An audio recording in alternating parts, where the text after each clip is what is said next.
మాజీ CM YS జగన్పై అనుచిత వ్యాఖ్యలు చేసిన కాకినాడ రూరల్ జనసేన ఎమ్మెల్యే పంతం వెంకటేశ్వరరావు అలియాస్ నానాజీపై చర్యలు తీసుకోవాలి. కర్నూలు 4వ పట్టణ పోలీసులకు వైఎస్ఆర్సీపీ నంద్యాల జిల్లా అధ్యక్షులు కాటసాని రామభూపాల్ రెడ్డి గారు ఫిర్యాదు. ఒక మాజీ ముఖ్యమంత్రిని పట్టుకుని ఆ విధంగా మాట్లాడడం అనేది చాలా తప్పు. ఇది రెచ్చగొట్టే విధంగా ఈ జనసేన తెలుగుదేశం వాళ్ళు మాధ్యమంలో మొత్తం అంతా ఫేస్బుక్లో వాట్సాప్లలో ఇష్టం వచ్చుగా ఇది ప్రజలను రెచ్చగొట్టే విధంగా ఉంది. కాబట్టి ఎవరైతే ఆ విధంగా ప్రచారం చేస్తే టౌన్ స్టేషన్లో కంప్లైంట్ ఇవ్వడం జరిగింది. కాకినాడ రూరల్ ఎమ్మెల్యే పంతం వెంకటేశ్వరరావు అలియాస్ నానాజీ మా నాయకుడు జగన్మోహన్ రెడ్డి మీద వాడు ఏడు నీకు ధైర్యం ఉంటే పులివెందుల కాదు కాకినాడ పోటీ చేయమని చెప్పడం. వెంకటేశ్వరరావుకు ఒకటే విజ్ఞప్తి చేస్తున్నాం, జగన్మోహన్ రెడ్డి పార్టీ తరఫున నిలబడే ప్రతి ఒక్క క్యాండిడేట్ కూడా జగన్మోహన్ రెడ్డితోనే సమానం. జగన్మోహన్ రెడ్డి ఆయన మీదనే ఆయన బొమ్మ పెట్టుకొని ఆయన మీదనే గెలిచేటప్పుడు ఖచ్చితంగా జగన్మోహన్ రెడ్డి నిలబడితే తప్ప ఇంకోటి లేనేలేదు. నీకు అంత ఏదన్నా నువ్వు చాలా చంద్రబాబు కంటే లేకుంటే పవన్ కళ్యాణ్ కంటే చాలా గ్రేట్ లీడరు అనుకుంటే నువ్వు ఆంధ్రప్రదేశ్లో ఎక్కడైనా పోటీ చేయగానే నువ్వు మా నాయకుడిని మాట్లాడే అర్హత నీకు లేదు. నువ్వేదో వాడు ఈడనమాట. కనీసం మీ తల్లిదండ్రులు నేర్పిన సంస్కృతి ఇదే నీకు. కాకినాడ రూరల్ ప్రజలు నేను ఎమ్మెల్యే గెలిపించింది ఈ విధంగా మాట్లాడినాక ఒకసారి ఆలోచన చేసుకోండి. మాకు కూడా తిట్టడానికి మాటలు ఉంటాయి, కానీ మాకు సంస్కృతి అడ్డం వస్తుంది. ఈ 45 సంవత్సరాల రాజకీయ జీవితంలో 40 సంవత్సరాల తొందరపడి ఎవరిని మాట అంటే మాకుండే అంతకుముందు మా నాయకుడు రాజశేఖర్ రెడ్డి కానీ లేకుంటే ఇప్పుడు మా నాయకుడు జగన్మోహన్ రెడ్డి కానీ మాకు ఆ విధంగా తిట్లు తినమని మాత్రం ఆ సంస్కృతి మాకు నేర్పలేదు. ఏదైనా ఉందాగా మాట్లాడాల్సిందే. రైట్, నువ్వు మేము ఏదైనా తప్పు చేస్తుంటే ప్రతిపక్షం మా మీద ఏ నెత్తి చూపు కానీ వాడేడు వాంచ కొడుకుని వచ్చి పోటీ చేయమనడం ఎంతవరకు సంస్కృతి?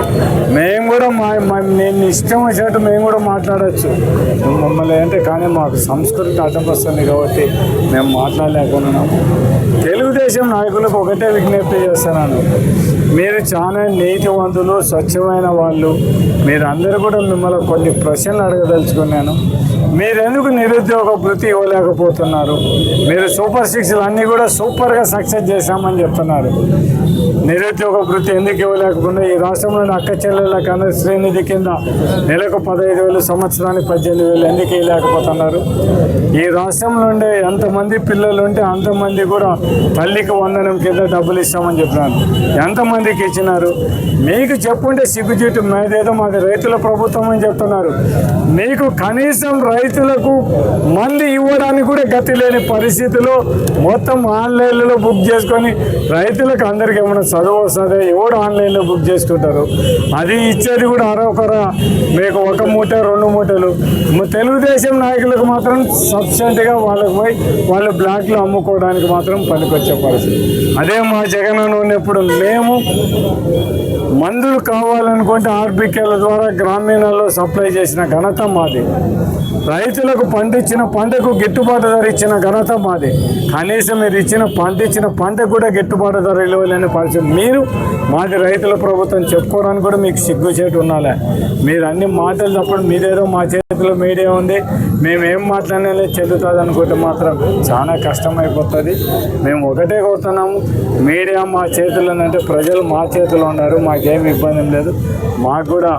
మాకు ఈ సోషల్ మీడియా వాట్సాప్ ఇవన్నీ కూడా సోషల్ మీడియాలో మేము మీ కథ కూడా మేము ఏం చేస్తున్నారని కూడా చెప్పడానికి ఖచ్చితంగా ప్రజలు సోషల్ మీడియానే చూస్తున్నారు. కాబట్టి మాకేం అభ్యంతరం లేదు. మీకు సూపర్ 6 ఏం హామీలు ఇచ్చినారో అవి నెరవేర్చమని చెప్పండి.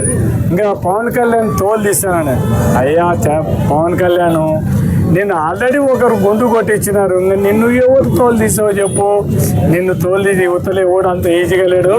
నీ కథ తేల్చడానికి నువ్వు తోలు తీసి యువతలో ఊరిక కూర్చొని ఉండే నాయకుడు ఎవరు లేడు. నువ్వు ఒకసారి ఆలోచన చేసుకో. మాట్లాడే మాటలు నువ్వు ప్రజలకు ఏం చేస్తావు అది చెప్పు. నువ్వు ఒకవేళ మేము తప్పు చేస్తుంటే దాని మీద నువ్వు యాక్షన్ తీసుకో. కానీ వైఎస్ఆర్సీపీ కార్యకర్తలు గూండాలు, నీ గూండాలు ఏమున్నారు ఒకసారి చూడు. మీ రాజ్యంలో పోలీసులే పెద్ద గుండాలు అయిపోయినారు. లాకబుల్ డెత్ సాయి కిరణ్ అనేటువంటి చంపి తీసుకుపోయినారు. నువ్వు ఏం చేస్తున్నావు చెప్పు. పవన్ కళ్యాణ్ ముందు అది చెప్పు. ముందు నువ్వు ఏదో పెద్దగా చెప్తున్నావు. అంతకుముందు జగన్మోహన్ రెడ్డి షాపులలో కూడా ఇష్టం వచ్చినట్టు పెట్టి మొత్తం మందు తాగుతున్నారు, డూప్లికేట్ మందు. ఇప్పుడు ఆ మంది ఇస్తున్నారు. నువ్వు రా. పవన్ కళ్యాణ్ గారు మొత్తం అంతకుముందు ఎన్ని బెల్ట్ షాపులు ఉన్నాయి, మీ టైంలో ఎన్ని బెల్ట్ షాపులు ఉన్నాయి? ఊరికి 4 బెల్ట్ షాపులు. ఈ రాష్ట్రంలో ఒకటి మాత్రం బ్రహ్మాండంగా పరిపాలన ఎట్లా జరుగుతుందంటే, ఎక్సైజ్ శాఖ తాగమంటుంది, పోలీస్ శాఖ ఊదమంటుంది, న్యాయశాఖ కోర్టుకు రమ్మంటుంది, ఆర్థిక శాఖ ఫైన్ కట్టమంటుంది. అంటే 10,000 కట్టాలి. అంటే మీ రాజ్యంలో ఈ విధంగా ఉంది. నువ్వు కూడా మాట్లాడితే ఎట్లా పవన్ కళ్యాణ్? నువ్వు ఒకసారి ఆలోచించి, అధికారం లేనప్పుడు నీ ఇష్టం వచ్చినట్టు మాట్లాడినావు. నువ్వు ఇప్పుడు ఏం చేస్తున్నావు చెప్పు. నువ్వు అంతకుముందు అమ్మాయిలు మొత్తం అమ్మాయిలు కూడా వాళ్ళందరూ కూడా కిడ్నాప్ చేసినారు. వాళ్ళని ఒక్కరిని పట్టుకొచ్చినావా? నీ దాంట్లో ఏం జరుగుతుంది ఒక్కసారి ఆలోచన చేయి. నువ్వు మాట్లాడడానికి కనీసం ఇంకిత జ్ఞానం ఉండాలి. కొద్దిగా ఒక్కసారి మాట్లాడు ప్రజల ముందర. నువ్వు ఏం వాగ్దానాలు చేసావని చెప్పు. మీరే చెప్పినారు కదా చంద్రబాబు నాయుడు మీరిద్దరు, మాది కూటమి ప్రభుత్వం ఇచ్చిన హామీలన్నీ కూడా మా సమిష్టి బాధ్యత, మీకు అందరికి కూడా ఇప్పుడు ఇచ్చే బాండ్ల రూపంలో మీకు ఇస్తున్నామని. ఆ బాండ్లు ఏమైపోయినా చెప్పు పవన్ కళ్యాణ్ గారు. ముందు మీరు వచ్చి మీరే సంతకాలు పెట్టిన బాండ్లు ఇచ్చిన డబ్బులు ఏమైనా అది తేల్చండి. అది తేల్చడానికి మీ చేత కాదు, కానీ ఎవరైనా మాత్రం మా తోలు ఏం చేశారు. కానీ ముందు మీరు ఎలక్షన్ల కోసం ప్రజలకు మాట చెప్పిన మీరు సూపర్ 6 పథకాలన్నీ కూడా పూర్తి చేయండి. మీరు ఆ సూపర్ 6 పథకాలలో ఇస్తే ప్రజలు మమ్మల్ని తోలు తీస్తారు, మాకేం అభ్యంతరం లేదు. నువ్వుగానే చేయలేకపోతే నీ తోలు మేము వచ్చి మళ్ళీ తీస్తాం, మాకేం అభ్యంతరం లేదు. మీరు మాట్లాడే మాటలు చాలా కేర్ఫుల్గా మాట్లాడండి. ఇంకొకరేమో మొత్తం మేము ఇండస్ట్రీలో బాగా డెవలప్ చేస్తున్నాం. అయ్యా మాట్లాడే నాయకులారా ఒక్కసారి ఆలోచించండి. మీ చంద్రబాబు నాయుడు 2014 నుంచి 2019 వరకు కూడా సెంట్రల్ గవర్నమెంట్లో మీరు భాగస్వామ్యం నుండి కూడా ఇండస్ట్రియల్ కారిడార్ తీసుకురాని చేత కానీ మీరు ఇండస్ట్రీల గురించి మాట్లాడే అర్హత మీకు లేదు. మా నాయకుడు జగన్మోహన్ రెడ్డి గారు వచ్చిన తర్వాతనే ఓరకల్లును హైదరాబాదు బెంగళూరు ఇండస్ట్రియల్ కారిడార్ తీసుకొచ్చిన ఘనత మా నాయకుడు జగన్మోహన్ రెడ్డి తప్ప. మీరేది మాట్లాడతారు రండి, మేము మాట్లాడడానికి సిద్ధంగా ఉన్నాం. మీరేదో చాలా